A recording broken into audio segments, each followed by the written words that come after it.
عورتوں کو مسجد میں جانے کی اجازت نہیں ہے۔ اب اس پر کچھ غیر مقلدین دھوکہ دیتے ہیں، وہ ذرا ان کے دھوکے میں بتا دوں آپ کو۔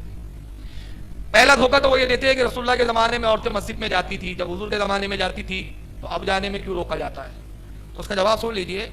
خود اللہ کے رسول نے فرمایا، وہ حدیث میں ابھی پڑھ چکا ہوں کہ حضرت فاطمہ کہتی ہے عورت کے لیے بہتر یہ ہے کہ اپنے گھر کے تہخانے میں نماز پڑھے۔ تو یہ حدیث نے تو وعدہ کر دیا کہ عورت کے لیے جماعت کی حاضری ضروری نہیں ہے، بلکہ افضل کیا ہے، گھر میں نماز پڑھے۔ اور حضور کے زمانے میں اسلام قلیل تھا، مختصر تھا، زیادہ عورتیں نہیں تھیں اس وقت، مختصر عورتیں آتی تھی اور صرف 2 وقت آتی تھی، وہ بھی عشاء اور فجر کے وقت، باقی 3 وقت کی نماز کے لیے نہیں آتی تھی۔ 2 وقت کی نماز کے لیے آتی تھی، اور اس لیے آتی تھی اس وقت میں کیونکہ اس وقت رات ہوتی ہے، رات میں اندھیروں میں چہرے پہچانے نہیں جاتے تھے، ابتدا میں آتی تھی۔ لیکن بعد میں حضرت عمر کے زمانے میں جب اسلام بہت پھیل گیا تو بخاری کے اندر یہ حدیث موجود ہے کہ حضرت عمر نے عورتوں کی مسجد کی حاضری پر پابندی لگا دی، اور حضرت عمر کی پابندی لگانے کے بعد اس پر سارے صحابہ کرام کا اجماع ہو گیا۔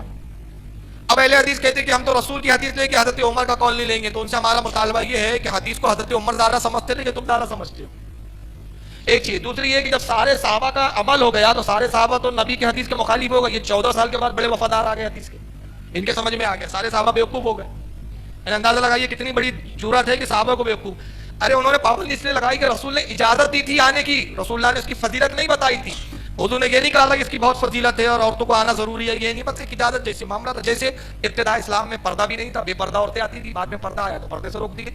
اور پھر بخاری میں حدیث آتی ہے کہ جب حضرت عمر نے پابندی لگائی تو بہت ساری عورتیں حضرت عائشہ کے پاس گئی۔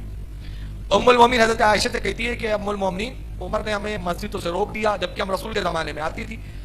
تو حضرت عائشہ فرماتی ہیں کہ جو عورتوں کا اس وقت حال ہے، اگر رسول اللہ ہوتے اور حضور تمہارے حالات کو دیکھتے تو اس سے زیادہ سخت پابندی لگا دیتے۔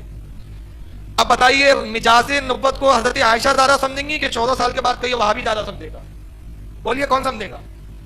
حضرت عائشہ سمجھے گی نا، نبی کی بیوی، اپنے نبی کا مزاج تو سرکار کی بیوی سے زیادہ کون بہتر سمجھ سکتا ہے؟ وہ فرما رہی ہے کہ اگر آج تمہاری حالات رسول اللہ دیکھتے، جو آج تمہارے حالات ہے، جو بدنگاہیاں ہو رہی ہے، جو بے پردگیاں ہو رہی ہے، جو خرافات اور فتنے پیدا ہو گئے ہیں اس کی وجہ سے، تو اگر آج رسول اللہ ہوتے تو عمر سے زیادہ سختی کرتے۔